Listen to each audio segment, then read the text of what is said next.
ಜಿಲ್ಲಾಡಳಿತ ಜಿಲ್ಲಾ ಪಂಚಾಯತ್ ಮಂಡ್ಯದ ವತಿಯಿಂದ ಮದ್ದೂರು ತಾಲೂಕಿನ ವಿವಿಧ ಅಭಿವೃದ್ಧಿ ಕಾಮಗಾರಿಗಳ ಶಂಕುಸ್ಥಾಪನೆ ಮತ್ತು ಉದ್ಘಾಟನಾ ಕಾರ್ಯಕ್ರಮ ಮಂಡ್ಯ ಜಿಲ್ಲೆಯ ಮದ್ದೂರಿನ ಶಿವಪುರದಲ್ಲಿ ಯಶಸ್ವಿಯಾಗಿ ನಡೆಯಿತು. ಕಾರ್ಯಕ್ರಮಕ್ಕೆ ಮುಖ್ಯಮಂತ್ರಿ ಸಿದ್ದರಾಮಯ್ಯ ದೀಪ ಬೆಳಗಿಸುವ ಮೂಲಕ ಉದ್ಘಾಟಿಸಿದರು. ಮದ್ದೂರು ತಾಲೂಕಿನ 16 ಇಲಾಖೆಗಳ 1146 ಕೋಟಿ ರೂಪಾಯಿಗಳ ಅಭಿವೃದ್ಧಿ ಕಾಮಗಾರಿಗೆ ಮುಖ್ಯಮಂತ್ರಿಗಳು ಚಾಲನೆ ನೀಡಿದರು. ಸಂಪನ್ಮೂಲ ಇಲಾಖೆ, ಪೌರಾಡಳಿತ ಇಲಾಖೆ, ಗ್ರಾಮೀಣಾಭಿವೃದ್ಧಿ ಮತ್ತು ಪಂಚಾಯತ್ ರಾಜ್ ಇಲಾಖೆ, ಇಂಧನ ಇಲಾಖೆ, ಲೋಕೋಪಯೋಗಿ ಇಲಾಖೆ, ಕುಟುಂಬ ಕಲ್ಯಾಣ ಇಲಾಖೆ, ಕೃಷಿ ಇಲಾಖೆ, ಗ್ರಾಮೀಣಾಭಿವೃದ್ಧಿ ಮತ್ತು ಪಂಚಾಯತ್ ರಾಜ್ ಇಲಾಖೆ. ನಂತರ ಮಾತನಾಡಿದ ಮುಖ್ಯಮಂತ್ರಿಗಳು, ಮಂಡ್ಯ ಜಿಲ್ಲೆ ಮೊದಲು ಮೈಸೂರು ಜಿಲ್ಲೆಯಲ್ಲಿದ್ದು 1939ರಲ್ಲಿ ಮಂಡ್ಯ ಜಿಲ್ಲೆಯಾಗಿ ಉಗಮವಾಗಿ ಅಂದಿನಿಂದ ತನ್ನದೇ ಆದ ರೀತಿಯಲ್ಲಿ ಶಿಕ್ಷಣ, ರಾಜಕೀಯ, ಕಲೆ, ಸಾಹಿತ್ಯ, ಚಿತ್ರರಂಗ, ವಾಣಿಜ್ಯ ಕ್ಷೇತ್ರದಲ್ಲಿ ತಮ್ಮದೇ ಛಾಪು ಮೂಡಿಸಿದ್ದಾರೆ. ಇಂದು ಈ ಭಾಗದ ಅಭಿವೃದ್ಧಿಗೆ 1036 ಕೋಟಿ ರೂಪಾಯಿ 76 ಲಕ್ಷ ಅನುದಾನದಲ್ಲಿ ಕಾಮಗಾರಿಗೆ ಚಾಲನೆ ನೀಡಲಾಗಿದೆ ಎಂದು ಹೇಳಿದರು. ಕಳೆದ 2 ವರ್ಷದ ಅಧಿಕಾರದ ಅವಧಿಯಲ್ಲಿ ಮದ್ದೂರಿನ ಕಾವೇರಿ ನೀರಾವರಿ ನಿಗಮಕ್ಕೆ 565 ಕೋಟಿ ರೂಪಾಯಿಗಳ ಅಭಿವೃದ್ಧಿಯಾಗಿದೆ. ಮೈ ಶುಗರ್ ಕಾರ್ಖಾನೆಯ ಅಭಿವೃದ್ಧಿಗೂ ಕೂಡ ಹಣ ನೀಡಿದ್ದೇವೆ ಹಾಗೂ ಇನ್ನಿತರೆ ಅಭಿವೃದ್ಧಿ ಕಾರ್ಯಕ್ರಮಕ್ಕೂ ಕೂಡ ಹಣ ಒದಗಿಸಲಾಗಿದೆ ಅಂತ ಅವರು ತಿಳಿಸಿದರು. ಮಂಡ್ಯ ಜಿಲ್ಲೆ ಮೊದಲು ಮೈಸೂರು ಜಿಲ್ಲೆಯಲ್ಲಿತ್ತು. ಆಮೇಲೆ 1/7/1939ರಲ್ಲಿ ಮೈಸೂರಿಂದ ಬೇರ್ಪಟ್ಟು ಮಂಡ್ಯ ಜಿಲ್ಲೆಯಾಗಿ ಉದಯ ಆಯಿತು.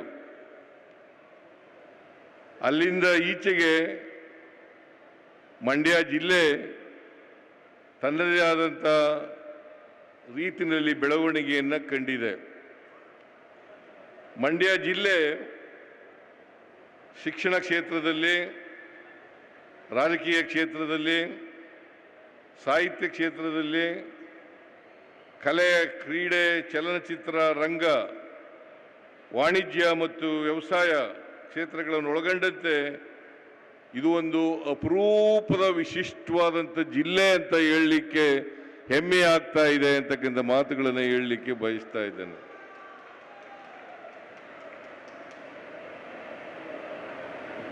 ಮಂಡ್ಯ ಜನರು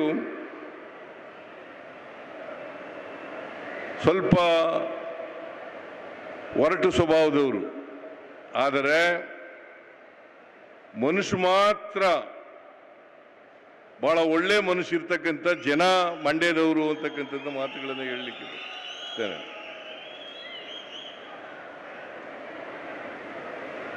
ಏನಾದ್ರು ಉಪಕಾರ ಮಾಡಿದ್ರೆ ಆ ಉಪಕಾರ ಸ್ಮರಣೆ ಇರ್ತಕ್ಕಂಥ ಜನ ಮಂಡ್ಯದವರು ಅಂತಕ್ಕಂಥ ಮಾತುಗಳನ್ನು ಹೇಳಲಿಕ್ಕೆ ಬಯಸ್ತಾ ಇದ್ದೇನೆ. ಇವತ್ತು ಮದ್ದೂರಿನಲ್ಲಿ 1146 ಕೋಟಿ 72 ಲಕ್ಷ ರೂಪಾಯಿಗಳ ಅಭಿವೃದ್ಧಿ ಕಾರ್ಯಕ್ರಮಗಳಿಗೆ ಚಾಲನೆಯನ್ನು ಕೊಡ್ತಾ ಇದ್ದೇವೆ. ಶಂಕುಸ್ಥಾಪನೆ, ಉದ್ಘಾಟನೆ ಕಾರ್ಯಕ್ರಮ ನಡೀತಾ ಇದೆ. ಇಷ್ಟೊಂದು 1000ಕ್ಕೂ ಹೆಚ್ಚು ಅಭಿವೃದ್ಧಿ ಕಾರ್ಯಕ್ರಮಗಳು ನಡೀತಾ ಇದ್ದಾವೆ ಅಂತಂದರೆ ಇದಕ್ಕೆ ಕಾರಣಕರ್ತರು ಯಾರು ಗೊತ್ತಾ? ನಿಮ್ಮ ಶಾಸಕರಾದಂಥ ಉದಯ ಅವರು ಅಂತಕ್ಕಂಥ ಮಾತುಗಳನ್ನು ಹೇಳಲಿಕ್ಕೆ ಬಯಸ್ತಾ ಇದ್ದೇನೆ. ಇದೇ ಸಂದರ್ಭದಲ್ಲಿ ಗಣ್ಯರು ಪೌರಾಡಳಿತ, ಕೃಷಿ, ತೋಟಗಾರಿಕೆ, ಕಂದಾಯ ಇಲಾಖೆ ಸೇರಿದಂತೆ ವಿವಿಧ ಇಲಾಖೆಯ ಯೋಜನೆಯ ಫಲಾನುಭವಿಗಳಿಗೆ ಹಕ್ಕುಪತ್ರ ವಿತರಿಸಿದರು. ಉಪಮುಖ್ಯಮಂತ್ರಿ ಡಿ.ಕೆ. ಶಿವಕುಮಾರ್ ಮಾತನಾಡಿ, ಮದ್ದೂರು ಐತಿಹಾಸಿಕ ಸ್ಥಳಕ್ಕೆ ಪ್ರಸಿದ್ಧಿಯಾಗಿ ಕಾಂಗ್ರೆಸ್ ಪಕ್ಷಕ್ಕೆ ಪ್ರಮುಖ ಶಕ್ತಿ ಕೇಂದ್ರವಾಗಿದೆ. 1,000ಕ್ಕೂ ಹೆಚ್ಚು ಅನುದಾನವನ್ನು ಮದ್ದೂರು ತಾಲೂಕಿಗೆ ನೀಡಿದ್ದೇವೆ. ನೀರಾವರಿ ಇಲಾಖೆಯಿಂದ ಮದ್ದೂರಿನ ಎಲ್ಲ ಕಾಲುವೆಯ ಅಭಿವೃದ್ಧಿಗಾಗಿ 500 ಕೋಟಿ ರೂಪಾಯಿ ಅನುದಾನ ನೀಡಿದ್ದೇವೆ. ಮಂಡ್ಯ ಜಿಲ್ಲೆಗೆ ಕೃಷಿ ವಿಶ್ವವಿದ್ಯಾನಿಲಯ ನೀಡಿ ಅದು ಕೂಡ ಶೀಘ್ರ ಕಾರ್ಯಾರಂಭ ಮಾಡಲಿದೆ ಅಂತ ಅವರು ಹೇಳಿದರು. ಈ ನೆಲದಲ್ಲಿ ಯಾವಾಗಲೂ ಕೂಡ ಅನೇಕ ಸಂದರ್ಭದಲ್ಲಿ ನಾವೆಲ್ಲ ಬಂದು ಇಲ್ಲಿ ಸ್ಮರಿಸ್ಕೊಂಡು ಈ ದೇಶದ ಇತಿಹಾಸವನ್ನು ನಾವೆಲ್ಲ ಸ್ಮರಿಸ್ಕೊಳ್ತಾ ಇದ್ದೇವೆ. ಕಾಂಗ್ರೆಸ್ಗೆ ಒಂದು ದೊಡ್ಡ ಶಕ್ತಿಯಾದಂತಹ ಸ್ಥಳ ಇದು. ಹಿಂದೆ ಕಾಂಗ್ರೆಸ್ ಈ ದೇಶದ ಅನೇಕ ನಾಯಕರುಗಳು ಈ ಜಿಲ್ಲೆಯಿಂದ ಬಂದು ಹೋಗಿ ಬೆಳೆದು ಈ ಜಿಲ್ಲೆಗೆ ಶಕ್ತಿಯನ್ನು ಕೊಟ್ಟದ್ದನ್ನು ನಾವು ಯಾರು ಕೂಡ ಮರೆಯಲಿಕ್ಕೆ ಸಾಧ್ಯ ಇಲ್ಲ. ನಾನು ನಮ್ಮ ನಾಯಕರಾದಂಥ ಎಸ್ ಎಂ ಕೃಷ್ಣರವ್ರನ್ನ ಇವತ್ತು ಈ ಭೂಮಿಲಿ ನೆನೆಸ್ಕೊಳ್ಳಿಲ್ಲ ಅಂದ್ರೆ ನನ್ನ ಕರ್ತವ್ಯಕ್ಕೆ ಲೋಪ ಆದಂಗೆ ಆಗ್ತದೆ. ಎಸ್.ಎಂ. ಕೃಷ್ಣರವರು ಕಾಂಗ್ರೆಸ್ ಪಕ್ಷದ ಅಧ್ಯಕ್ಷರಾಗಿ, ರಾಜ್ಯದ ಮುಖ್ಯಮಂತ್ರಿಯಾಗಿ, ಕೇಂದ್ರ ಸಚಿವರಾಗಿ, ಗವರ್ನರ್ ಆಗಿ ಈ ಜಿಲ್ಲೆಗೆ, ಈ ರಾಜ್ಯಕ್ಕೆ, ಈ ತಾಲೂಕಿನ ಭೂಮಿಗೆ ಮೆರುಗನ್ನ ಕೊಟ್ಟಿರೋದನ್ನ ನಾವ್ಯಾರು ಕೂಡ ಮರೆಯಲಿಕ್ಕೆ ಸಾಧ್ಯ ಇಲ್ಲ. ಇತಿಹಾಸ ಮರ್ತವನು ಇತಿಹಾಸವನ್ನ ಸೃಷ್ಟಿ ಮಾಡ್ಲಿಕ್ಕೆ ಸಾಧ್ಯ ಇಲ್ಲ ಅಂತೇಳಿ ಬಾಬಾ ಸಾಹೇಬ್ ಅಂಬೇಡ್ಕರ್ ಅವರು ಹೇಳಿದ್ದಾರೆ. ಕೃಷಿ ಸಚಿವ ಚಲುವರಾಯಸ್ವಾಮಿ ಮಾತನಾಡಿ, ಮಂಡ್ಯ ಜಿಲ್ಲೆ ರಾಜ್ಯ ರಾಜಕಾರಣಕ್ಕೆ ಅನೇಕ ನಾಯಕರನ್ನು ನೀಡಿದೆ. ಅವರೆಲ್ಲರ ಜಿಲ್ಲೆಯ ಅಭಿವೃದ್ಧಿಗೆ ತಮ್ಮದೇ ಆದ ಕೊಡುಗೆ ನೀಡಿದ್ದಾರೆ ಅಂತ ಸ್ಮರಿಸಿಕೊಂಡ್ರು. ನೀವು ಯಾರೂ ಸಹ ಹೋಗಬಾರ್ದು ಅನ್ನೋ ಕಾರಣಕ್ಕೆ ಇಲ್ಲಿರ್ತಕ್ಕಂಥ ಎಲ್ಲ ಸಚಿವರು ಮಾತನಾಡೋದು ಬೇಡ ಅಂತೇಳಿ ಇವತ್ತು ಉದಯರು ಕಡಿಮೆ ಮಾತನಾಡಿದ್ದಾರೆ. ನಾನು ಕಡಿಮೆ ಮಾತಾಡ್ತೀನಿ. ಉಪಮುಖ್ಯಮಂತ್ರಿಗಳು, ಮುಖ್ಯಮಂತ್ರಿಗಳು ಇಬ್ಬರೇ ಮಾತನಾಡೋದ್ರಿಂದ ದಯಮಾಡಿ ತಾವೆಲ್ಲರೂ ಸಹ ಸಹಕರಿಸಬೇಕು ಅಂತೇಳಿ ವಿನಂತಿ ಮಾಡಿ, ಇವತ್ತು ಈ ಜಿಲ್ಲೆ ಅನೇಕರ ನಾಯಕರುಗಳನ್ನ ಕೊಟ್ಟಿದೆ.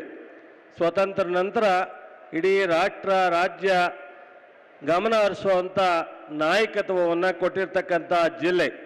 ವೇದಿಕೆಯಲ್ಲಿ ಸಚಿವರಾದ doctor H. Mahadevappa, Dinesh Gundu Rao, Krishna Byregowda, Rahim Khan, K. Venkatesh, Uday, Ramesh Bandi Siddegowda, Ravikumar ಗೌಡಗಣಿಗ, Dinesh Gudigowda, Borlingaiah, ಜಿಲ್ಲಾಧಿಕಾರಿ ಕುಮಾರ, ಜಿಲ್ಲಾ ಪಂಚಾಯತ್ ಸಿಇಒ ಕೆ.ಆರ್. ನಂದಿನಿ, ಜಿಲ್ಲಾ ಪೊಲೀಸ್ ವರಿಷ್ಠಾಧಿಕಾರಿ ಮಲ್ಲಿಕಾರ್ಜುನ ಬಾಲಂಡಿ ಸೇರಿದಂತೆ ವಿವಿಧ ಇಲಾಖೆಯ ಅಧಿಕಾರಿಗಳು ಹಾಗೂ ಮುಖಂಡರು ಹಾಜರಿದ್ದರು. ಪಾಂಡವಪುರದಲ್ಲಿ ನೇಗಿಲಯೋಗಿ ಸಮಾಜ ಸೇವಾ ಟ್ರಸ್ಟ್ ವತಿಯಿಂದ ಶ್ರೀ ಬಿ.ವೈ. ನೀಲೇಗೌಡರವರ ಜಯಂತಿ ಆಚರಣೆಯನ್ನ ಅತ್ಯಂತ ವಿನೂತನ ಹಾಗೂ ಭಕ್ತಿಪೂರ್ವಕವಾಗಿ ಆಚರಿಸಲಾಯಿತು. ಶಿಕ್ಷಕರಾದ ನಂದೀಶ್ ರವರು ಬಿ.ವೈ. ನೀಲೇಗೌಡರವರ ಕಿರುಪರಿಚಯ ಹಾಗೂ ಅವರ ಜೀವನ ಚರಿತ್ರೆ, ಸಾಧನೆ, ಶ್ರಮ, ನಡೆದು ಬಂದ ದಾರಿಯನ್ನ ಎಳೆಯಾಗಿ ಪರಿಚಯಿಸಿದರು. ರೈತರಿಂದ 1 ಷೇರಿಗೆ 100 ರೂಪಾಯಿಗಳಂತೆ 17 ಲಕ್ಷದವರೆಗೆ ಹಣ ಸಂಗ್ರಹಣೆ ಮಾಡಿ 15 ಲಕ್ಷ ರೂಪಾಯಿಗಳನ್ನು ಮೈಸೂರು ಸರ್ಕಾರದ ಮನವೊಲಿಸಿ ಉಳಿದಂಥ 3 ಲಕ್ಷವನ್ನ ಗ್ರಾಮಗಳಲ್ಲಿ ದೇಣಿಗೆ ಮತ್ತು ಕೊಡುಗೆಯ ರೂಪದಲ್ಲಿ ಪಡೆದು ಸಕ್ಕರೆ ಕಾರ್ಖಾನೆ ಪ್ರಾರಂಭ ಮಾಡಿ ಅಂದೇ ನೀಲೇಗೌಡರು ದೂರದೃಷ್ಟಿಯ ಕುರಿತು ನಿರ್ಧಾರ ಮಾಡಿದ್ರು ಎಂದು ತಿಳಿಸಿದ್ರು. ನಗರದ ಸ್ಥಾಪನೆ ಆಯ್ತು ಅದೊಂದು ಕಾರ್ಖಾನೆಯಿಂದ. ಆಮೇಲೆ ಬಹಳಷ್ಟು ಬಡ ಕುಟುಂಬಗಳ ಎತ್ತುಗಾಡಿ ಕಟ್ಕೊಂಡು ಜೀವನ ಮಾಡೋರಾದ್ರು, ಕಬ್ಬು ಕಡಿಯೋರು ಜೀವನ ಮಾಡುವಂಗಾದ್ರು, ಲಾರಿ ಇಟ್ಕೊಂಡ್ರು ಜೀವನ ಮಾಡುವಂಗಾದ್ರು, ಎಷ್ಟು ಜನಕ್ಕೆ ಬದುಕು ಕೊಡ್ತು. ಈ ತರದ ಒಬ್ಬ ಶಾಸಕನು ಕೂಡ ಒಂದು ಗಾರ್ಮೆಂಟ್ಸ್ ತೆರೆಯೋಣ, ನಮ್ಮ ಇರ್ತಕ್ಕಂಥ ನಮ್ಮ ತಾಯಂದಿರು ಒಂದಷ್ಟು ಜನಕ್ಕೆ 2,000 ಜನಕ್ಕೆ ಉದ್ಯೋಗ ಸಿಗಲಿ ಅಂತ ಯಾಕೆ ಯೋಚನೆ ಮಾಡಲ್ಲ? ಈ ಯಾವ್ದಾದ್ರು ಕಾರ್ಖಾನೆ ತೆರೆಯುವಂತ ಯೋಚನೆ ಒಬ್ಬ ರಾಜಕಾರಣಿ ಕೂಡ ಇವತ್ತಿನವರೆಗೂ ಬಂದಿರತಕ್ಕಂಥ ಶಾಸಕರು ಯಾರು ಕೂಡ ಆ ಮನಸ್ಸು ಬರಲಿಲ್ಲ. ಹಾಗಾಗಿ ಅವ್ರನ್ನ ಮುತ್ಸದ್ದಿ ಅಂತ ಕರೆದದ್ದು ನಿಜಕ್ಕೂ ಕೂಡ ಇಂಥವ್ರೆಲ್ಲರೂ ನಾವ್ ನೆನಿಬೇಕು. ಇವತ್ತು ನೀಲೇಗೌಡರ ಹೆಸರು, ನೀಲೇಗೌಡರು ಶಾಸಕರಾಗಿದ್ರ ಅಂತ ಎಷ್ಟೋ ಜನ ಕೇಳ್ತಾ ಇದಾರೆ. ಅವ್ರು ಶಾಸಕರಾಗಿದ್ರ, ಯಾವಾಗ ಎಮ್.ಎಲ್.ಎ ಆಗಿದ್ರು ಅವರು ಅನ್ನೋ ಮಟ್ಟಕ್ಕೆ ಮಾತನಾಡ್ತಾ ಇದ್ರೆ ಗೊತ್ತೇ ಇದೆ. 2 ಬಾರಿ ಆಗಿದ್ದಾರೆ, ಆದ್ರೂ ಅದು ಅರಿವಿಲ್ಲ. ಹಾಗಾಗಿ ಇಂಥ ವಿಚಾರಗಳನ್ನ ಹೆಚ್ಚೆಚ್ಚು ಹಂಚ್ಕೋಬೇಕು. ಉದ್ಘಾಟನೆಯನ್ನ ನೆರವೇರಿಸಿದ ಮೈಸೂರಿನ ನೇಗಿಲಯೋಗಿ ಸಮಾಜ ಸೇವಕ ಟ್ರಸ್ಟ್ ರಾಜ್ಯಾಧ್ಯಕ್ಷರಾದ ಡಿ. ರವಿಕುಮಾರ್ ರವರು ಬಿ.ವೈ. ನೀಲೇಗೌಡರವರ ಬಗ್ಗೆ, ಅವರ ಜೀವನ ಚರಿತ್ರೆ ಕುರಿತು ಪುಸ್ತಕ ಮುಂದಿನ ಪೀಳಿಗೆಯ ಮಕ್ಕಳಿಗೆ, ಯುವಕರಿಗೆ ದಾರಿದೀಪವಾಗಬೇಕು, ದಾಖಲೆಯಾಗಿ ಉಳಿಯುವಂತಹ ನಿಧಿಯಾಗಬೇಕು. ಕನಿಷ್ಠ 1,000 ಜನಕ್ಕಾದರೂ ಉಚಿತವಾಗಿ ವಿತರಿಸುವ ಜವಾಬ್ದಾರಿಯನ್ನ ನೇಗಿಲಯೋಗಿ ಸಂಸ್ಥೆ ಕೈಗೊಳ್ಳಬೇಕು. ನೀಲೇಗೌಡರ ಸಾಧನೆ ಪಾಂಡವಪುರ ಮಾತ್ರವಲ್ಲದೆ ರಾಜ್ಯಾದ್ಯಂತ ತಲುಪಬೇಕು ಎಂದರು. ಇದಕ್ಕೆ ಏನಾರ ಮಾಡಿ ಬಿ.ವೈ. ನೀಲೇಗೌಡರು ಸರ್ಕಾರ ಅಂತ ಅದನ್ನ ಕ್ರಿಯೇಟ್ ಮಾಡಲೇಬೇಕು. ನಿಮ್ಮ ಸಹಕಾರ ತುಂಬಾ ನಮ್ಮ ವೇದಿಕೆಯಲ್ಲಿ ಇರುವಂತ ಎಲ್ಲ ಗಣ್ಯರದ್ದು ತುಂಬಾ ನಿಮ್ಮ ಸಹಕಾರ ಇದ್ದೇ ಇರ್ಬೇಕು. ಅದಕ್ಕೆ ನಮ್ಮ ಎಲ್ಲ ಸಹಕಾರ ನಿಮ್ಗೆ ಇರ್ತದೆ ಸರ್. ನಮ್ಮ ಕಡೆಯಿಂದ ನಿಮ್ಗೆ ಬೆಂಬಲವಾಗಿ ನಾವಿರ್ತೀವಿ. ನಿಮ್ಮ ಮುಂದೆ ಕಾನೂನು ಚೌಕಟ್ಟಿನಲ್ಲಿ ಏನ್ ಮಾಡ್ಬೇಕು ಅದನ್ನ ಮಾಡಿ. ಒಬ್ಬ ವ್ಯಕ್ತಿ ಸುಮ್ಮನೆ ಒಂಥರ ಸೌಂಡ್ಲೆಸ್ ಇದೆ. ಅವ್ರಿದ್ರೆ ನಾವೆಲ್ಲ ಇರೋಣ. ಒಂದು ಟೀಮ್ ಬಂದಿದೆ ಅಂದ್ರೆ ಟೀಮ್ಗೆ ಗೌರವ ಕೊಡಲೇಬೇಕಾಗುತ್ತೆ. 5 ವಾರ ಸಂಘಟನೆಗಳನ್ನ ಮಾಡಿ ಒಕ್ಕೂಟ ವ್ಯವಸ್ಥೆಗೆ ತರೋದು. ಹಿಂದೆ ಏನು ಚಳವಳಿಗಾಗಿ ಸಂಘಟನೆಗಳಿದ್ದು, ಇದು ಚಳವಳಿಗಲ್ಲ, ಸೇವೆಗಾಗಿ ಸಂಘಟನೆಗಳಲ್ಲಿ ಪ್ರತಿ ಗ್ರಾಮ ಪಂಚಾಯತಿ ಟೂರ್ ಮಾಡಿ ಪ್ರತಿ ಗ್ರಾಮ ಪಂಚಾಯತಿ ಒಂದನ್ನ ನೇಗಿಲಯೋಗಿ ಸಂಸ್ಥೆಗಳನ್ನ ಹುಟ್ಟು ಹಾಕೋದು ಒಳ್ಳೆಯದು. ಆ ಹುಟ್ಟುಗಾರ ಅವ್ರು ಆಗ್ತಾರೆ.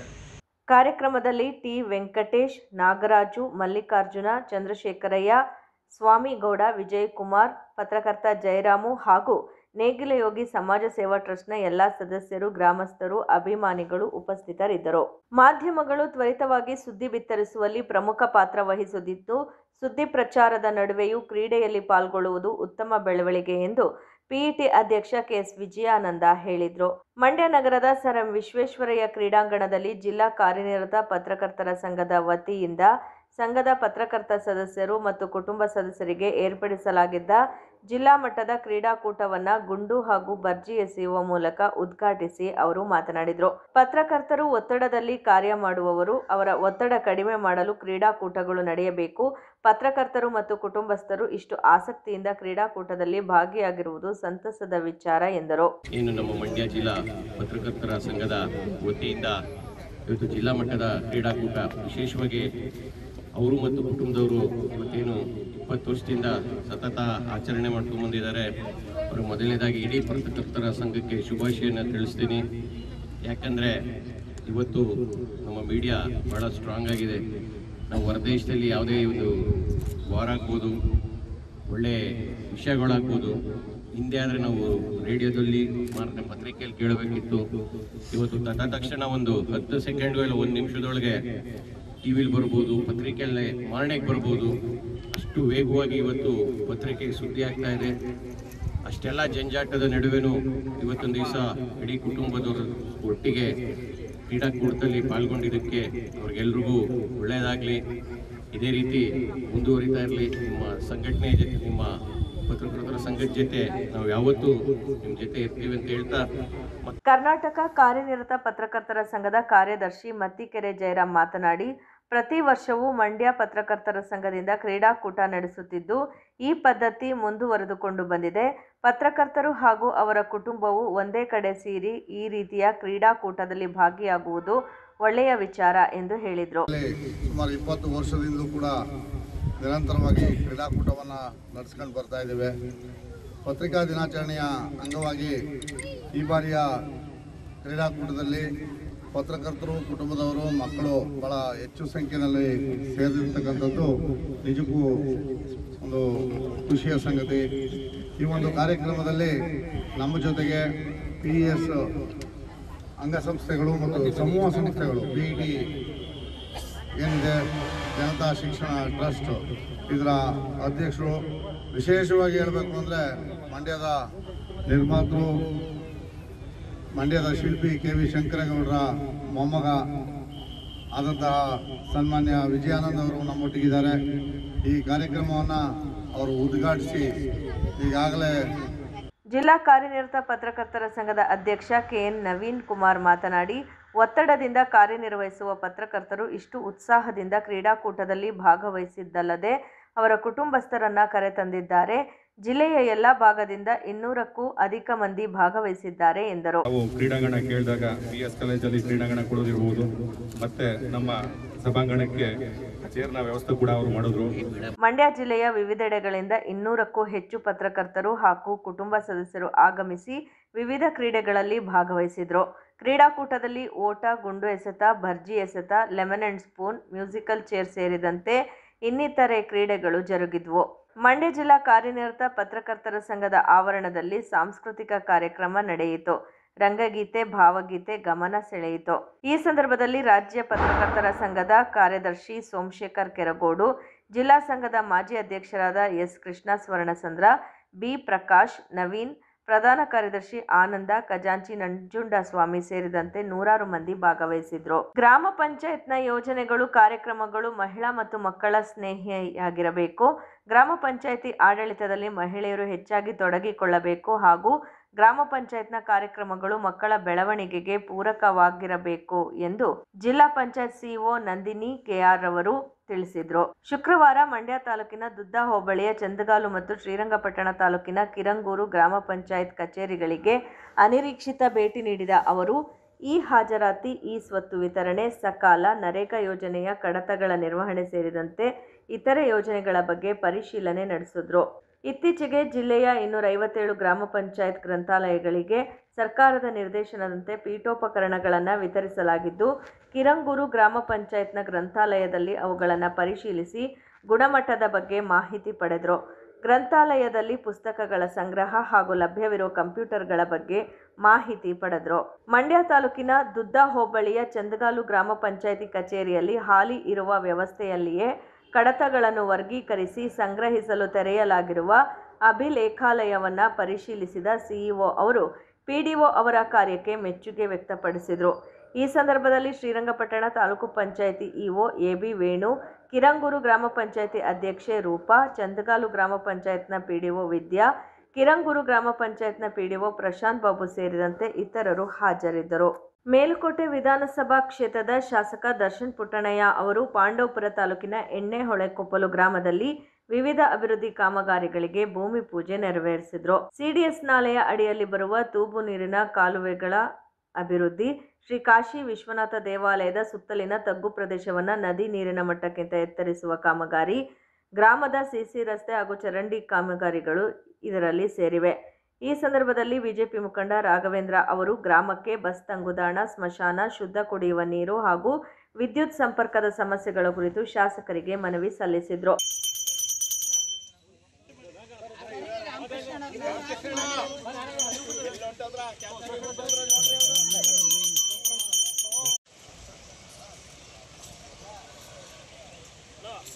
ಶಾಸಕರು ತಕ್ಷಣ ಸ್ಪಂದಿಸಿ ಈ ಎಲ್ಲ ಸಮಸ್ಯೆಗಳು ಮುಂದಿನ ದಿನಗಳಲ್ಲಿ ಬಗೆಹರಿಸಲಾಗುವುದು ಎಂದು ಭರವಸೆ ನೀಡಿದರು. 4.25 ಕೋಟಿ ರೂಪಾಯಿ ವೆಚ್ಚದ ಹೊಸ ಸೇತುವೆಗೆ ಭೂಮಿ ಪೂಜೆಯನ್ನ ನೆರವೇರಿಸಿದರು. ಅರಳುಕುಪ್ಪೆ ಹಗನಹಳ್ಳಿ ನಡುವಿನ ಬೇಬಿ ಕೆರೆ ಕೋಡಿ ಹಳ್ಳದಲ್ಲಿ ಸೇತುವೆ ನಿರ್ಮಾಣಕ್ಕೆ ಭೂಮಿ ಪೂಜೆ ನೆರವೇರಿಸಿದರು. ಈ ಯೋಜನೆಗೆ 2 ಕೋಟಿ ರೂಪಾಯಿ ಅನುದಾನವಿದ್ದು ಬ್ರಿಡ್ಜ್ ಕಮ್ ಬ್ಯಾರೇಜ್ ಯೋಜನೆಯಾಗಿದೆ ಎಂದು ತಿಳಿಸಿದರು. ಸ್ಥಳೀಯ ರೈತ ಗೋಪಾಲ್ ಅವರು ನಮ್ಮ ಸ್ವರ್ಣ ವಾಹಿನಿಗೆ ಮಾತನಾಡುತ್ತಾ, ಈ ಹಳ್ಳ ತುಂಬಿದಾಗ ಸಂಚಾರವೇ ಸ್ಥಗಿತವಾಗುತ್ತಿತ್ತು. ಹಲವಾರು ವರ್ಷಗಳ ಬೇಡಿಕೆಗೆ ಈಗ ಸ್ಪಂದನೆ ದೊರೆತಿದೆ ಎಂದು ಸಂತಸ ವ್ಯಕ್ತಪಡಿಸಿದರು. ಕಾರ್ಯಕ್ರಮದಲ್ಲಿ ರೈತ ಸಂಘದ ಜಿಲ್ಲಾಧ್ಯಕ್ಷ ಎಎಲ್ ಕೆಂಪುಗೌಡ, ತಾಲೂಕು ಅಧ್ಯಕ್ಷ ಕೆನ್ನಾಳು ವಿಜಯ್ ಕುಮಾರ್, ಮುಖಂಡರಾದ ಮಂಜುನಾಥ್, ರಾಘು, ಬಾಲಕೃಷ್ಣೇಗೌಡ, ಶಂಕರ್, ಗೋಪಾಲ್, ಗಿರೀಶ್, ದೇವರಾಜ್, ನಿಂಗಪ್ಪ, ಕರಿಯಪ್ಪ, ಶಿವಕುಮಾರ್, ಎಡಬ್ಲ್ಯೂ ನಿರ್ಮಲೇಶ್, ಎಇ ಸುಪ್ರೀತ್ ಬಾಬು, ಗುತ್ತಿಗೆದಾರ ಕೆಬಿ ದಿನೇಶ್, ಸ್ಥಳೀಯ ಮುಖಂಡರು, ಗ್ರಾಮಸ್ಥರು ಹಾಗೂ ಯುವಕರು ಹೆಚ್ಚಿನ ಸಂಖ್ಯೆಯಲ್ಲಿ ಭಾಗವಹಿಸಿದ್ರು.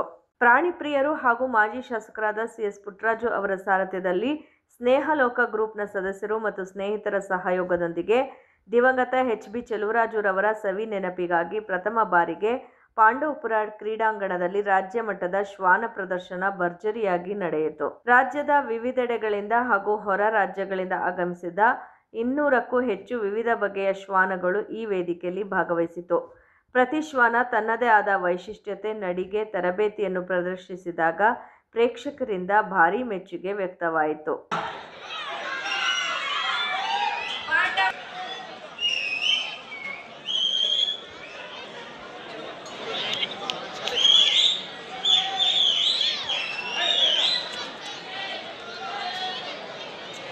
ಕಾರ್ಯಕ್ರಮವನ್ನು ಉದ್ಘಾಟಿಸಿ ಮಾತನಾಡಿದ ಶಾಸಕರಾದ ಸಿಎಸ್ ಪುಟ್ಟರಾಜು ಅವರು, ನಿಷ್ಠೆ ಮತ್ತು ಪ್ರೀತಿಗೆ ಮತ್ತೊಂದು ಹೆಸರು ಶ್ವಾನ. ನಾನು ನನ್ನ ಮನೆಯಲ್ಲಿ 3-4 ಶ್ವಾನಗಳನ್ನು ಸಾಕಿದ್ದೇನೆ. ನಾನು ಮನೆಗೆ ಬಂದಾಗ ನನ್ನ ಪ್ರೀತಿಯ ಶ್ವಾನ ರಾಕಿ ನನ್ನನ್ನು ಉತ್ಸಾಹದಿಂದ ಸ್ವಾಗತಿಸುತ್ತದೆ. ಅದು ಎಷ್ಟು ಶುದ್ಧ ಪ್ರೀತಿಯ ಸೂಚನೆ. ಪ್ರಾಣಿಗಳೊಂದಿಗೆ ನಾವು ಹೊಂದುವ ಸಂಬಂಧ ಅನನ್ಯವಾಗಿದೆ ಎಂದು ವೇದಿಕೆಯಲ್ಲಿ ತನ್ನ ಶ್ವಾನ ರಾಕಿಯನ್ನು ಎತ್ತಿಕೊಂಡು ಮುದ್ದಾಡುತ್ತಾ ಭಾವನಾತ್ಮಕವಾಗಿ ಹೇಳಿದರು. ಬಹುತೇಕಾದ ಈಗ 9 ತಿಂಗಳು ರಾಗಿ, ಪ್ರೀತಿಗೆ ಸುಬ್ಬ ಅಂತೀವಿ, ಸುಬ್ಬಿ ಅಂತೇಳಿ ನಮ್ಮ ಮಗ ಮೈಸೂರಲ್ಲಿ ಸಾಕಿದ್ದಾನೆ. ಅದ್ರ ಜೊತೆಗೆ ಬೈರ ಇದೆ ಮನೆಯಲ್ಲಿ, ಹಾಗೆ ಸಿಂಬಿ ಇದ್ದಾರೆ. ಇವರೆಲ್ಲ ನಾವೆಲ್ಲ ಮೋಸ್ಟ್ಲಿ ಕಾಂಪಿಟೇಷನ್ ಅಂತ ಅನ್ಕೊಂಡು ನಾನು ಕರ್ಕೊಂಡು ಬರಲಿಲ್ಲ. ಶೋಗ ಆಗಿದ್ರೆ ಸ್ವಲ್ಪ ರ್ಯಾಶ್ ನಮ್ಮ ಬೈರ, ಆ ಕಾರಣದಿಂದನೂ ಬೇಡ ಅಂತೇಳಿ ಇವತ್ತು ಎಷ್ಟು ಮಟ್ಟಿಗೆ ಅಂದರೆ ದಿನಕ್ಕೊಂದ್ಸಲ ವಿಡಿಯೋ ಕಾಲ್ ಮಾಡಿ ನೋಡ್ಬೇಕು, ಅಷ್ಟೊಂದು ಆತ್ಮೀಯತೆ ಬೆಳೆದೋಗಿದೆ ನಮ್ಮ ರಾಕಿ. ಇವತ್ತು ಅವನು ಅಷ್ಟೇ, ನಾವು ಮನೆಗೆ ಹೋದರೆ ಒಂದು ತೊಡೆ ಮೇಲೆ ಕೂತ್ಕೋಬೇಕು, ನಮ್ಮ ಕೈಯಿಂದಲೇ ಬಿಸ್ಕೆಟ್ ತಿನ್ನಬೇಕು, ಊಟ ಮಾಡಬೇಕು. ಅಷ್ಟು ಮಟ್ಟಿಗೆ ಇವತ್ತು ಒಂದು ರೀತಿ ಅಭಿನವ ಸಂಬಂಧದ ರೀತಿ ಬೆರ್ತೋಯ್ತೀವಿ. ಇವತ್ತು ನೋಡಿ ಎಷ್ಟು ಪ್ರೀತಿಯಿಂದ ಮನೆ ಮಕ್ಕಳಿಗೂ ಮಿಗಿಲಾಗಿ ಅವ್ರನ್ನ ರೆಡಿ ಮಾಡ್ಕೊಂಡಿರೋದ್ರಲ್ಲಿ ರಾಜ್ಯಾದ್ಯಂತ ಹೊರರಾಜ್ಯದಲ್ಲೂ ಕರ್ಕೊಂಡ್ಬಂದಿದ್ದಾರೆ ಅಂತಕ್ಕಂಥದ್ದನ್ನು ಕೇಳಿದ್ದೇನೆ. ಇವತ್ತು ಎಲ್ಲ ವ್ಯವಸ್ಥೆನ ಅಚ್ಚುಕಟ್ಟಾಗಿ ನಮ್ಮೆಲ್ಲ ಯುವಕ ಮಿತ್ರರು, ಇಲ್ಲಿ ನಮ್ಮ ಕಾಡೇನಹಳ್ಳಿಯ ಯೋಗಿ ನಾವು ಮರೀಲಿಕ್ಕೆ ಸಾಧ್ಯ ಇಲ್ಲ. ಅವ್ರಿಗೋಸ್ಕರ ಒಂದು ಚಿಕ್ಕ ತೋಟವನ್ನು ರೆಡಿ ಮಾಡಿ ಹಲವಾರು ರೀತಿಯ ಪ್ರಾಣಿಗಳನ್ನು ಅಲ್ಲಿ ತಂದಿಟ್ಟು ವಿಶೇಷವಾಗಿ ಶ್ವಾನಗಳನ್ನು ಸಾಕೋದ್ರ ಮುಖಾಂತರ ಒಂದು ವಿಶೇಷವಾದಂಥ ರೀತಿಯಲ್ಲಿ ಸಮಾಜಮುಖಿ ಕೆಲಸ ಮಾಡ್ತಾ ಇರ್ತಕ್ಕಂಥದ್ದನ್ನು ನಾನು ಹತ್ತಿರದಿಂದ ಕಂಡಿದ್ದೇನೆ. ಅವ್ರ ನೇತೃತ್ವದಲ್ಲಿ ಎಲ್ಲ ಸ್ನೇಹಿತರು ಬಂದು ಇದೊಂದು ಕಾರ್ಯಕ್ರಮವನ್ನು ಇಲ್ಲಿ ಮಾಡಬೇಕು ಅಂತ ಹೇಳಿದಾಗ ನಿಜವಾಗ್ಲೂ ನನಗೆ. ನಂತರ ನಮ್ಮ ಸ್ವರ್ಣ ವಾಹಿನಿಯೊಂದಿಗೆ ಮಾತನಾಡಿದ ಕಾರ್ಯಕ್ರಮ ಆಯೋಜಕರಾದ ಕಿರಣ್ ಅವರು, ಹೊರ ರಾಜ್ಯಗಳಲ್ಲಿ ಇಂತಹ ಶ್ವಾನ ಪ್ರದರ್ಶನಗಳು ಜನಪ್ರಿಯವಾಗಿವೆ. ಪಾಂಡವಪುರದಲ್ಲಿಯೂ ಪ್ರಪ್ರಥಮ ಬಾರಿಗೆ ಈ ವೇದಿಕೆಯನ್ನು ಪ್ರಾರಂಭಿಸಿದ್ದೇವೆ. ಮುಂದಿನ ವರ್ಷಗಳಲ್ಲಿ ಇನ್ನಷ್ಟು ಉತ್ತಮ ವ್ಯವಸ್ಥೆ, ಹೆಚ್ಚಿನ ಪ್ರಮಾಣದ ಸ್ಪರ್ಧೆಗಳೊಂದಿಗೆ ಈ ಕಾರ್ಯಕ್ರಮವನ್ನು ಮುಂದುವರಿಸುತ್ತೇವೆ ಎಂದು ಹೇಳಿದರು. ನನ್ನ ಹೆಸರು ವಿಶ್ವಾಸ್ ಬಸವರಾಜ್ ಅಂತ. ಈ ಪಾಂಡವಪುರ ಪೆಟ್ ಲವರ್ಸ್ ಅಸೋಸಿಯೇಷನ್ನ ಅವರ 2ನೇ ಶೋಗೆ ತೀರ್ಪುಗಾರರಾಗಿ ಬಂದಿದ್ದೇವೆ. ಇವರು ಮಿಸ್ಟರ್ ಶೇಖರ್ ರಾವ್ ಅಂತ.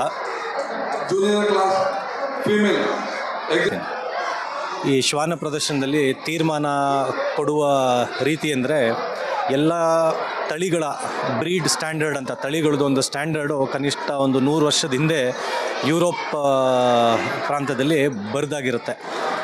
ಆ ಮೂಲಕ ಆ ಒಂದು ಬ್ರೀಡ್ ಸ್ಟ್ಯಾಂಡರ್ಡ್ ಬರೆದಿರುವ ಒಂದು ಸ್ಟ್ಯಾಂಡರ್ಡ್ ಪ್ರಕಾರ ಎಷ್ಟು ಹತ್ರ ಹೊಂದಾಣಿಕೆ ಆಗ್ತದೆ ಅಂತ ನೋಡಿ ನಾವು ಅದನ್ನು ಪರಿಗಣಿಸಿ ಅವಾರ್ಡನ್ನು ಕೊಡ್ತೀವಿ. ಮರಿಯಿಂದ ಹಿಡಿದು 2 ವರ್ಷ ದಾಟಿರುವ ನಾಯಿಗಳನ್ನ ಕಂಪೇರ್ ಮಾಡಿ ಬೆಸ್ಟ್ ತಳೀಲಿ ಬೆಸ್ಟ್ ಆಫ್ ಬ್ರೀಡ್ ಅಂತ ಕೊಟ್ಟು, ನಂತರ ಕೊನೆಯಲ್ಲಿ ಎಲ್ಲ ತಳಿಗಳಲ್ಲೂ ಗೆದ್ದಿರುವಂಥ ನಾಯಿಗಳನ್ನ ಸೇರಿಸಿ ಬೆಸ್ಟ್ ಇನ್ ಶೋ ಅಂತ ಕೊಡುವ. ಪ್ರದರ್ಶನದಲ್ಲಿ ಭಾಗವಹಿಸಿದ ಪ್ರತಿಯೊಂದು ಶ್ವಾನಕ್ಕೆ ಪ್ರಶಸ್ತಿ ಪತ್ರ, ನೆನಪಿನ ಕಾಣಿಕೆ ಹಾಗೂ ನಗದು ಬಹುಮಾನ ನೀಡಲಾಯಿತು. ಕಾಂಪಿಟೇಷನ್ ಅಟೆಂಡ್ ಮಾಡ್ತಾ ಇರೋದು. ಇದು ಬಂದು ಸ್ಲಿಡ್ಸ್ ಅನ್ನೋ ಒಂದು ತಳಿ. ಇದಕ್ಕೆ ಇವಾಗ 5 ಮಂತ್ಸು. ಇದು ಬಂದು ನನಗೆ ನಮ್ಮ ಅಣ್ಣವರು ಗಿಫ್ಟ್ ಕೊಟ್ಟಿದ್ದಂಥ ತಳಿ, ಸ್ವಿಟ್ಜರ್ಲ್ಯಾಂಡಿಂದ ತರಿಸಿರೋಂಥದ್ದು. ಏನೇನು ತಯಾರಿಗಳು ಮಾಡಬಹುದು, ಚಿಕ್ಕ ಪುಟ್ಟದಾಗಿ ಒಂದು ಸ್ವಲ್ಪ ಟ್ರೈನಿಂಗ್ ಮಾಡಿದ್ದೀವಿ. ಕಾರ್ಯಕ್ರಮದಲ್ಲಿ ಮನ್ಮೂಲ್ ನಿರ್ದೇಶಕ ಶಿವಕುಮಾರ್, ಜೆಡಿಎಸ್ ಅಧ್ಯಕ್ಷ ಎಸ್.ಎ. ಮಲ್ಲೇಶ್, ಪುರಸಭಾ ಅಧ್ಯಕ್ಷೆ ಜ್ಯೋತಿ ಲಕ್ಷ್ಮಿ, ಎಚ್.ಎನ್. ಮಂಜುನಾಥ್, ಸೋಮಶೇಖರ್, ಎಂ. ಗಿರೀಶ್, ಸ್ನೇಹಲೋಕ ಗ್ರೂಪ್ನ ಸದಸ್ಯರು, ಕುಮಾರ್ ಹಾಗೂ ಇತರರು ಭಾಗವಹಿಸಿದ್ರು. ಸರ್ಕಾರಿ ನೌಕರರ ಹೊಸ ಪಿಂಚಣಿ ಮತ್ತು ಹಳೆ ಪಿಂಚಣಿಯನ್ನು ಪರಿಷ್ಕರಿಸಲು ಲೋಕಸಭೆಯಲ್ಲಿ ವಿಷಯ ಮಂಡಿಸಿರುವ ಕೇಂದ್ರ ಸರ್ಕಾರದ ನೀತಿಯನ್ನು ಮಂಡ್ಯ ಜಿಲ್ಲಾ ಸರ್ಕಾರಿ ನಿವೃತ್ತ ನೌಕರರ ಸಂಘ ತೀವ್ರವಾಗಿ ಖಂಡಿಸಿದೆ. ಈ ಹಿನ್ನೆಲೆಯಲ್ಲಿ ಖಂಡಿಸಿದ ಹೋರಾಟದ ಮನವಿ ಪತ್ರವನ್ನು ಪಿಂಚಣಿದಾರರ ಸಹಿಯೊಂದಿಗೆ ರಾಷ್ಟ್ರದ ಪ್ರಧಾನಮಂತ್ರಿಗಳಿಗೆ ಕಳಿಸಿಕೊಡಲಾಯಿತು. ರಾಜ್ಯ ಸರ್ಕಾರಿ ನೌಕರರ ಸಂಘದ ರಾಜ್ಯ ಮುಖಂಡರಾದ ಶಂಭು ಗೌಡರ ನೇತೃತ್ವದಲ್ಲಿ ಮನವಿಯನ್ನು ಸಲ್ಲಿಸಲಾಯಿತು. ಇದನ್ನು ತಡೆ ಹಿಡಿಯಬೇಕು ದಯಮಾಡಿ. ಇದರಿಂದ ಸುಮಾರು ಕುಟುಂಬಗಳು ಈಚೆಗಳು ಬರ್ತವೆ. ಅದಕ್ಕೆ ತೊಂದರೆ ಆಗೋದು ಬೇಡ. ದಯಮಾಡಿ ನೀವು ಇದನ್ನು ತಡೆ ಹಿಡಿಯಬೇಕು ಅಂತ ಹೇಳಿ ಈಗ ಪ್ರಧಾನಮಂತ್ರಿಗಳಿಗೆ ಕಳಿಸ್ಕೊಡ್ತಾ ಇದ್ದೀವಿ ಜಿಲ್ಲಾಧಿಕಾರಿಗಳ ಮುಖಾಂತರ.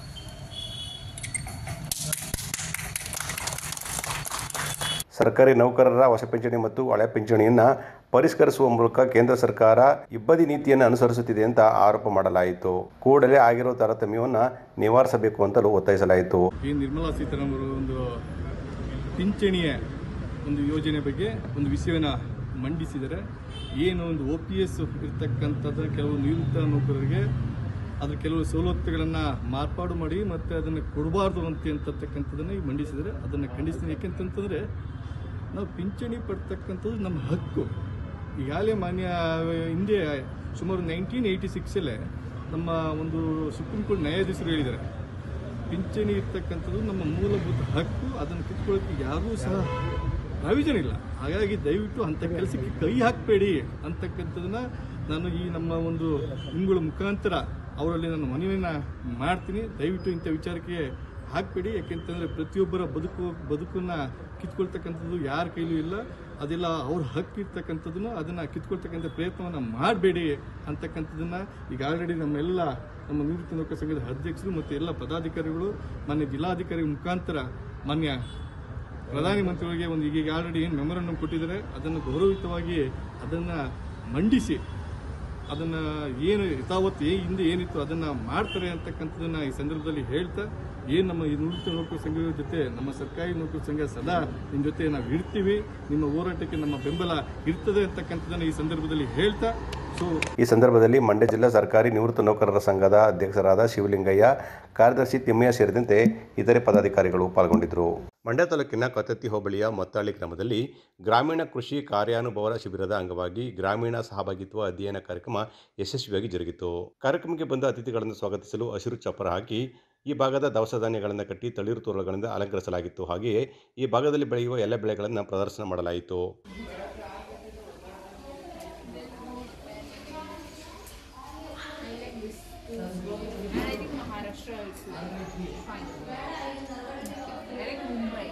ಕಾರ್ಯಕ್ರಮದಲ್ಲಿ ಮಂಡ್ಯ ಕೃಷಿ ವಿಶ್ವವಿದ್ಯಾಲಯದ ವಿದ್ಯಾರ್ಥಿಗಳು ಗ್ರಾಮದ ನೀಲಿ ನಕಾಶೆ ಬರೆದು ಗ್ರಾಮದ ಬಗ್ಗೆ ಹಾಗೆಯೇ ಯಾವ ಅವಧಿಯಲ್ಲಿ ಯಾವ ಬೆಳೆ ಬೆಳೆಯುತ್ತಾರೆ ಮತ್ತು ಈ ಭಾಗದಲ್ಲಿ ಬೆಳೆ ಬೆಳೆಯಲು ರೈತರು ಎದುರಿಸುತ್ತಿರುವ ಸಮಸ್ಯೆಗಳ ಬಗ್ಗೆ ನಕಾಶೆಯನ್ನು ಬರೆದು ರೈತರಿಗೆ ಸಮಗ್ರ ಮಾಹಿತಿಯನ್ನು ನೀಡಿದರು. ನಕಾಶೆ ಬರೆದು ಅದ್ರ ಮೂಲಕ ಎಲ್ಲರಿಗೆ ರೈತರಿಗೆ ಮಾಹಿತಿ ಏನು ನಮ್ಮೂರಲ್ಲಿ ಇರೋದನ್ನೇ ಮಕ್ಕಳುಗಳು ಬರೆದು ನಕಾಶೆ ಮೂಲಕ ನಿಮಗೆ ಮಾಹಿತಿ ಕೊಡ್ತಾರೆ. ಅದು ನಮ್ಮ ಗ್ರಾಮದ ಎಂಟ್ರೆನ್ಸ್ ಕಾಲುವೆ, ಅದು ಚಾಮುಂಡಮ್ಮ ದೇವಸ್ಥಾನ. ಹಂಗೆ ನೇರ ಬಂದ್ರೆ ಇದು ನ್ಯಾಯಬೆಲೆ ಬೋರೇಗೌಡರಲ್ಲಿ ಮತ್ತೆ ಅಲ್ಲಿಂದ ಬಂದು ಅದು ಇಲ್ಲಿ ಬರ್ತಕ್ಕಂಥ ಅಂಗನವಾಡಿ ಕೇಂದ್ರ ಜೊತೆಗೆ ಅದ್ರ ಪಕ್ಕ ಇರ್ತಕ್ಕಂಥ ಶುದ್ಧ ಕುಡಿಯುವ ನೀರಿನ ಘಟಕ, ಇದು ಶಾಲೆ, ಇದು ಸಿದ್ಧದೇವರ ದೇವಸ್ಥಾನ. ಸಿದ್ಧದೇವರ ದೇವಸ್ಥಾನದಿಂದ ನೇರವಾಗಿ ಕೆಳಗೆ ಹೋದ್ರೆ ಆಯುರ್ವೇದಿಕ್ ಆಸ್ಪತ್ರೆ, ಅದೇ ರಸ್ತೆಯಲ್ಲಿ ಹಂಗೆ ಬಂದ್ರೆ ಅಥವಾ ಇಲ್ಲೇ ಕೆಳಗಡೆ ಹೋದ್ರೆ. ಕಾರ್ಯಕ್ರಮದಲ್ಲಿ ಕಾಲೇಜಿನ ಬೆಳೆ ಶರೀರ ಕ್ರಿಯಾಶಾಸ್ತ್ರ ವಿಭಾಗದ ಮುಖ್ಯಸ್ಥರಾದ ಡಾಕ್ಟರ್ ಕೆ.ವಿ. ಶಿವಕುಮಾರ್ ಅವರು ಮಾತನಾಡಿ, ರೈತರು ಗ್ರಾಮಕ್ಕೆ ಬಂದಿರುವ ಕೃಷಿ ವಿಶ್ವವಿದ್ಯಾಲಯದ ವಿದ್ಯಾರ್ಥಿಗಳನ್ನು ಸಂಪರ್ಕಿಸಿ ನಿಮ್ಮ ಬೆಳೆ ಮತ್ತು ಕೃಷಿ ಮಾಡುವಾಗ ಎದುರಿಸುತ್ತಿರುವ ಸವಾಲುಗಳ ಬಗ್ಗೆ ಮಾಹಿತಿ ಕೊಟ್ಟು ಇರುವ ಸಮಸ್ಯೆಗಳಿಗೆ ಪರಿಹಾರ ಒದಗಿಸುವ ನಿಟ್ಟಿನಲ್ಲಿ ವಿದ್ಯಾರ್ಥಿಗಳು ರೈತರೊಟ್ಟಿಗೆ ಸಹಕರಿಸಬೇಕು, ಹಾಗೆಯೇ ಈ ಶಿಬಿರದ ಸದುಪಯೋಗ ಪಡೆದುಕೊಳ್ಳಬೇಕು ಅಂತ ತಿಳಿಸಿದರು. ಇಲ್ಲಿ ಬೆಳೀತಕ್ಕಂಥ ಬೆಳೆಗಳು ಮತ್ತು ಬೆಳೆಗಳಲ್ಲಿ ಇರ್ತಕ್ಕಂಥ ಸಮಸ್ಯೆಗಳೇನು ಅಂತಕ್ಕಂಥದ್ದನ್ನು ನಮ್ಮ ವಿದ್ಯಾರ್ಥಿಗಳು ವಿವರವಾಗಿ ಅವರಿಗೆ ತಿಳಿಸಿಕೊಟ್ಟಿದ್ದಾರೆ. ಹಾಗೆ ಅವರು ಕೂಡ ನಮ್ಮ ವಿದ್ಯಾರ್ಥಿಗಳಿಗೆ ಸ್ಪಂದಿಸಿ ಯಾವ ಸಮಸ್ಯೆ ಇದೆ, ಆ ಸಮಸ್ಯೆಗೆ ಪರಿಹಾರ ಏನು, ಮುಂದಿನ ದಿನಗಳಲ್ಲಿ ನಮಗೆ ನಿರೀಕ್ಷಿತ ಮಟ್ಟದಲ್ಲಿ ಎಲ್ಲ ಸಮಸ್ಯೆಗಳಿಗೆ ಪರಿಹಾರ ಸಿಗುತ್ತಾ ಇಲ್ವಾ ಅಂತಕ್ಕಂಥದ್ದು ಕೂಡ ಅವರು ನಮ್ಮ ವಿದ್ಯಾರ್ಥಿಗಳೊಂದಿಗೆ ಸಮಾಲೋಚನೆ ಮಾಡಿದ್ದಾರೆ. ಮುಂದಿನ ದಿನಗಳಲ್ಲಿ ಈ ಶಿಬಿರದ ಒಂದು ಕಾರ್ಯಕ್ರಮದಲ್ಲಿ ಹೆಚ್ಚಿನ ಸಂಖ್ಯೆಯಲ್ಲಿ ರೈತರು ಭಾಗವಹಿಸಿ ಇದರ ಒಂದು ಸದುಪಯೋಗವನ್ನು ಪಡೆದುಕೊಳ್ಬೇಕು ಅಂತ ಹೇಳಿ ನಾವು ಕೂಡ ಇಲ್ಲಿ ಆಗಮಿಸಿ ಈ ಒಂದು ಕಾರ್ಯಕ್ರಮದ ಯಶಸ್ವಿಗೆ ಕಾರಣರಾದಂಥ ಎಲ್ಲ ರೈತ ಬಾಂಧವರಿಗೂ ಕೂಡ ನಾನು ವಂದನೆಗಳನ್ನು ತಿಳಿಸ್ತೇನೆ. ಕಾರ್ಯಕ್ರಮದಲ್ಲಿ ಡಾಕ್ಟರ್ ಶಶಿಧರ್, ಗ್ರಾಮದ ಮುಖಂಡರಾದ ಸಚಿನ್, ಗ್ರಾಮ ಪಂಚಾಯಿತಿ ಸದಸ್ಯರಾದ ಸತೀಶ್, ಚಾಮೇಗೌಡ, ಜಯರಾಮು, ವಿನಯ್ ಕುಮಾರ್ ಹಾಗೂ ಶಿಬಿರದ ವಿದ್ಯಾರ್ಥಿಗಳು ಮತ್ತು ರೈತರು ಮತ್ತು ಗ್ರಾಮಸ್ಥರು ಪಾಲ್ಗೊಂಡಿದ್ದರು.